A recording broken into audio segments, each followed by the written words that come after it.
Jewellery ಅಂತ jewellery shop theft ಆಗಿತ್ತು. ಅದರಲ್ಲಿ ಬಹಳ ದೊಡ್ಡ ಮಟ್ಟದ ಬಂಗಾರ ಮತ್ತು ಬೆಳ್ಳಿ ಕಳವಾಗಿದ್ದನ್ನು ತಾವೆಲ್ಲ ಗಮನಿಸಿದ್ದೀರಿ. ಅದರ ಹಿನ್ನೆಲೆಯಲ್ಲಿ ನಮ್ಮ ತಂಡಗಳು ಸುಮಾರು 10 ದಿನದಿಂದ ನಿರಂತರವಾಗಿ ಪ್ರಯತ್ನ ಮಾಡಿ ಮುಂಬೈ ಮೂಲದ ಒಬ್ಬ ಆರೋಪಿಯನ್ನು ವಶಕ್ಕೆ ತೊಗೊಳೋದ್ರಲ್ಲಿ ಯಶಸ್ವಿಯಾಗಿದ್ದರು. ಅವನ್ನ ವಿಚಾರಣೆ ಮಾಡಿದಂಥ ಸಂದರ್ಭದಲ್ಲಿ ಅವನು ಅಫೆನ್ಸ್ ಮಾಡಲಿಕ್ಕೆ 14ನೇ ತಾರೀಕು ಹುಬ್ಳಿ ನಗರಕ್ಕೆ ಬಂದು 15ನೇ ತಾರೀಕು ರೆಕ್ಕಿ ಮಾಡೋ ಸಂದರ್ಭದಲ್ಲಿ ನಮ್ಮ ಗೋಕುಲ್ ರೋಡ್ ಏರ್ಪೋರ್ಟ್ ನಂತರ ಏನು ಗಾಮನಗಟ್ಟಿ ರೋಡ್ ಇದೆ ಆ ಭಾಗದಲ್ಲಿ ಒಂದಿಬ್ಬರು ಹಿಂದಿ ಮಾತಾಡೋಂಥವ್ರನ್ನ ಪರಿಚಯ ಮಾಡಿಕೊಂಡು ಸಿಟಿ ಯಾವ ರೀತಿ ಇದೆ, ಸಿಟಿಲಿ ಜ್ಯುವೆಲ್ಲರಿ ಶಾಪು ಮತ್ತು ಬೇರೆ ಬೇರೆ ಎಲ್ಲಿದ್ದಾವೆ ಅಂತಂದು ಅವನಿಗೊಂದು 2,000 ರೂಪಾಯಿ ದುಡ್ಡು ಕೊಟ್ಟು ರೆಕ್ಕಿಗೆ ಉಪಯೋಗಿಸ್ಕೋತಾರೆ. ಅದಾದಮೇಲೆ ನೆಕ್ಸ್ಟ್ ಡೇ ಕೂಡ ಆ ಇಬ್ಬರು ಆರೋಪಿಗಳನ್ನು ಜೊತೆಗೆ ಇಲ್ಲಿ ನಮ್ಮ ಧಾರವಾಡದ ಕರ್ನಾಟಕ ಭವನ ಹೋಟೆಲ್ ಏನಿದೆ ಅದರ ಸುತ್ತಮುತ್ತ ಒಂದು ಕಡೆ ಸಂಜೆ ಸುಮಾರು 7 ಗಂಟೆ ಅಷ್ಟೊತ್ತಿಗೆ ಬರಲಿಕ್ಕೆ ಹೇಳಿರ್ತಾರೆ. ಅವ್ರನ್ನ ತೊಗೊಂಡು ಎಕ್ಸಾಕ್ಟ್ಲಿ ಅವತ್ತು ಕೂಡ ರೆಕ್ಕಿ ಮಾಡಿ ಈ ಒಂದು ಜ್ಯುವೆಲ್ಲರಿ ಶಾಪಲ್ಲಿ ಅಫೆನ್ಸ್ ಮಾಡಿರ್ತಾರೆ.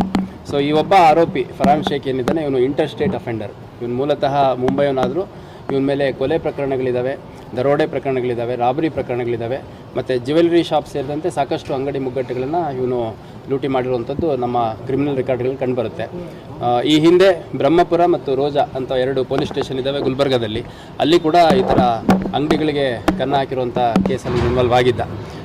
ಸೊ ಇದರ ಹಿನ್ನೆಲೆಯಲ್ಲಿ ಅವನ್ನ ವಶಕ್ಕೆ ತೊಗೊಂಡು ವಿಚಾರಣೆ ಒಳಪಡಿಸಿದಾಗ ಗಾಮನಗಟ್ಟಿ ರೋಡಲ್ಲಿ ಇರುವಂಥ ಇಬ್ಬರು ಸ್ಥಳೀಯ ಆರೋಪಿಗಳ ಸಹಾಯ ಏನು ಪಡ್ಕೊಂಡಿದ್ರು ಅವ್ರನ್ನ ವಶಕ್ಕೆ ತೆಗೆಸ್ಕೊಡ್ತೀನಿ, ಅವರಿರೋ ಜಾಗ ತೋರಿಸ್ತೀನಿ ಅಂತ ಕರ್ಕೊಂಡು ಹೋದಂಥ ಸಂದರ್ಭದಲ್ಲಿ ನಮ್ಮ ಇನ್ಸ್ಪೆಕ್ಟ್ರು ಕಟ್ಟಿಯವರು, ಸಬ್ ಇನ್ಸ್ಪೆಕ್ಟ್ರು ಕವಿತಾ ಅವರು ಮತ್ತು ಅವ್ರ ಜೊತೆ ಸ್ಟಾಫ್ ಹೋಗಿರ್ತಾರೆ.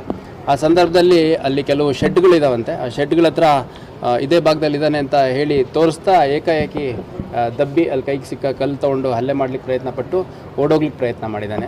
ಆ ಸಂದರ್ಭದಲ್ಲಿ ನಮ್ಮ ಇಬ್ಬರು ಸಿಬ್ಬಂದಿಗಳು ಸುಜಾತ ಅಂತ ಒಬ್ಬರು WPC ಮತ್ತು ಮಹೇಶ್ ಅಂತ ಒಬ್ಬ ಕಾನ್ಸ್ಟೇಬಲ್ ಇಬ್ಬರಿಗೂ ಒಂದು ಸಣ್ಣ ಪುಟ್ಟ ಇಂಜುರಿಗಳಾಗಿದೆ.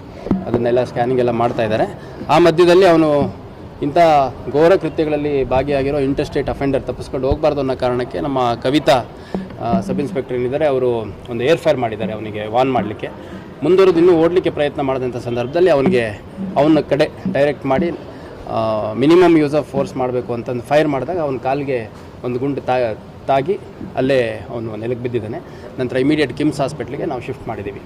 ಈ ಪ್ರಕರಣದ ಇತರೆ ಆರೋಪಿಗಳನ್ನು ಪತ್ತೆ ಮಾಡಲಿಕ್ಕೆ ನಮ್ಮ ತಂಡ ಈಗಾಗಲೇ ಬೇರೆ ಬೇರೆ ನಗರಗಳಲ್ಲಿ, ಮಹಾರಾಷ್ಟ್ರದ ಕೆಲವು ನಗರಗಳಲ್ಲಿ ಬೀಡ್ಬಿಟ್ಟಿದೆ. ಆದಷ್ಟು ಬೇಗ ಇತರೆ ಆರೋಪಿಗಳನ್ನು ಕೂಡ ಅರೆಸ್ಟ್ ಮಾಡಲಾಗುತ್ತೆ. ಮತ್ತು ಇವನು ಯಾವಾಗ ಫಿಟ್ ಫಾರ್ ಇಂಟ್ರಾಗೇಷನ್ ಆಗ್ತಾನೆ ಅವನ್ನ ಪೊಲೀಸ್ ಕಸ್ಟಡಿ ತೊಗೊಂಡ್ಬಿಟ್ಟು ನಂತರ ಅವನ್ನ ಇಂಟ್ರಾಗೇಟ್ ಮಾಡಿ ಅವನ ಕಡೆಯಿಂದ ರಿಕವರಿ ಮತ್ತು ಉಳಿದ ಪ್ರೋಸೆಸ್ಗಳನ್ನ ಮಾಡಲಾಗುತ್ತೆ.